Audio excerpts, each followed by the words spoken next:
Hi guys, it's Toddy here from Recombu, and in front of me I have the Honor 8 and the newly launched Samsung Galaxy A5 2017. And I thought I'd put them side by side because they have a lot of similarities and a lot of things in common. So if you're looking for a good new, not absolutely top of the line, full price flagship, then these phones might be a solid alternative.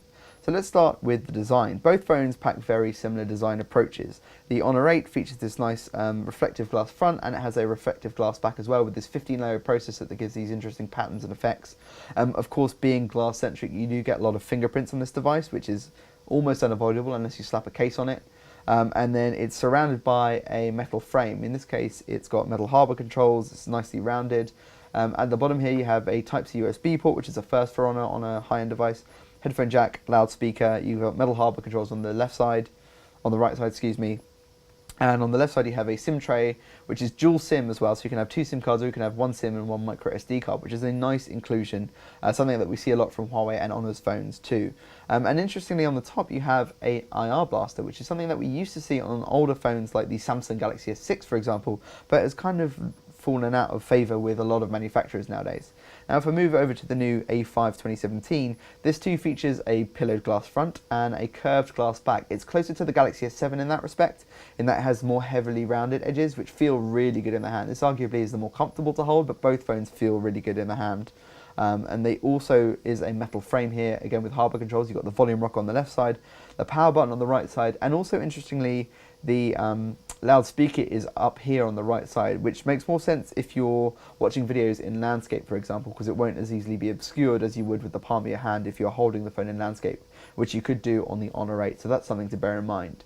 This phone also boasts Type-C USB and has a headphone jack. It doesn't have an IR blaster, and it doesn't have dual SIM functionality, but the SIM tray, which is in the top here, does support micro SD expandability as well. Another thing worth noting is that the Samsung Galaxy A5 also supports IP68 dust and waterproofing, which is something the Honor 8 doesn't have. So if you want something that's a little bit hardier, the A5 is the better choice in that regard.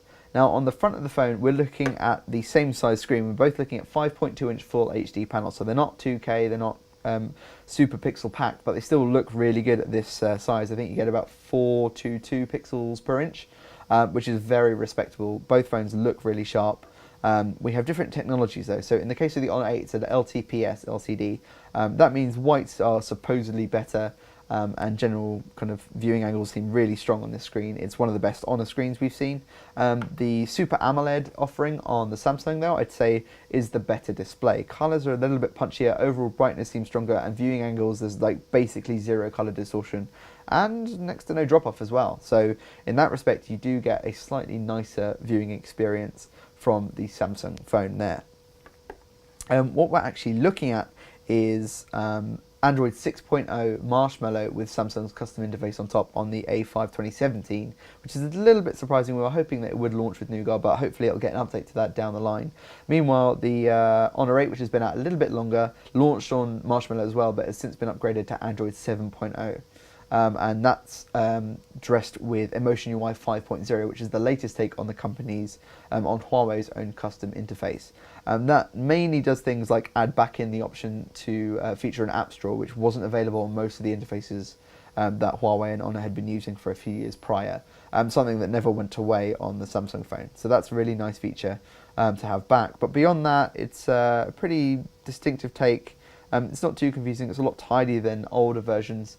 But if you've come from an older Samsung phone, there's basically more of a cosmetic changes, but all of the functionality, all of the layout is basically unchanged. There's more going on from Emotion UI 5.0, but the Samsung overlay on Android 6 is more familiar on the A5. One of the other big notable differences here is that the on-screen buttons on the Honor 8 aren't available on the A5. Instead, Samsung's stuck with its hardware design. So you have a backlit capacitive task switcher or overview key here, you have a back key here, and you have a physical home button with an inlaid fingerprint sensor. Now on the Honor 8, it too does have a fingerprint sensor, but in this case, as you might have seen earlier, it's on the back, and it's actually one that also supports gestures, so you can swipe down and up with it. The home button does support gestures on the A5, but they're not swiping based. You can double tap to quick launch the camera and things like that. So they both have extra functionality in those elements, which is nice on both counts. It's kind of like an even toss up between what you're looking for here. On the inside, both also have pretty decent hardware. The Honor 8 features the, I believe it's the Kirin 950, which was actually originally found on the Huawei Mate 8 from the tail end of 2015, but it's still a very good chipset, and it's backed up by 4GB of RAM, so performance is actually really, really fast. It's one of the best performing Honor phones that we've ever tested, and it's actually up there with the likes of a lot of the Huawei phones too. The Samsung, meanwhile, is it's 3GB of RAM, so a little bit less memory, but you do get a Samsung's own Exynos 7880 processor, which is a 1.9 GHz octa-core chipset that looks to be as good as, we haven't done any benchmarking tests on these yet, but as good as, if not maybe slightly better going forward over the 950, but we will test those out fully and come back with you with some numbers to back that up and see how they perform over a longer period of time as well. With regards to storage, both phones come with 32GB of internal space, which is a wholly respectable amount, and both phones are microSD expandable up to 256GB too. So you get the same expandability options there, and also the same battery capacity. Both phones also pack 3000 mAh batteries, which should last you around a day and a half of pretty solid use without too much trouble. They also feature fast charging, which I think in the case of the Samsung, it's the company's own adaptive fast charge tech, which is a little bit punchier than the fast charging found on the Honor 8, which is good, but I think you get you can probably charge this back up in about an hour and a bit, hour and 15. This takes usually about an hour and a half, based on previous experiences there. Now, the most interesting element of both of these phones has to be the cameras. For a phone like the A5, both the front and the rear cameras are 16 megapixels in resolution, which is really good, and they have really low f1.9 apertures too. There's no OIS, which I believe the 2016 A5 did have OIS on the back, which is a bit of a shame, but the cameras look like they offer a lot of promise, especially in low light versus a lot of similarly priced phones in that regard. It's a single sensor with a single LED flash, but it does hold a lot of promise, and stay tuned for a full camera review to see how it actually performs in the real world. Now, the Honor 8 is arguably the more interesting. I believe it's an 8 megapixel front facer, which is perfectly fine. Honor throws in a lot of selfie modes, so there's a lot of custom experience there. Part of the Emotion UI, you have lots of control over selfies with skin tone, skin color, eye size. You can make yourself look like an alien. It's a bit over the top. The beauty mode found on the Samsung, which also does have a front-facing flash, I should say, is arguably a bit more natural. But on the back, things get really interesting. You have a dual-tone LED flash, you have a laser autofocus array, and if I can get the light right in the right place, you also have a dual camera array there. So it's I believe it's a 12 and a 2 megapixel sensor that work in tandem to do things like you can get depth data from the secondary sensor. It also takes nice black and white shots as a result.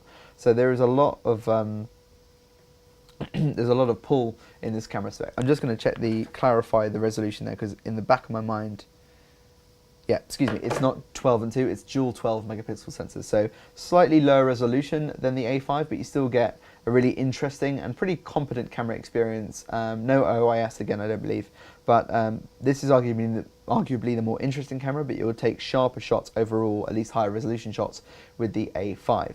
Now, the last thing to talk about is the price. Both phones cost £369. This is a little bit newer, it might have more life in it, but it is running an older version of Android.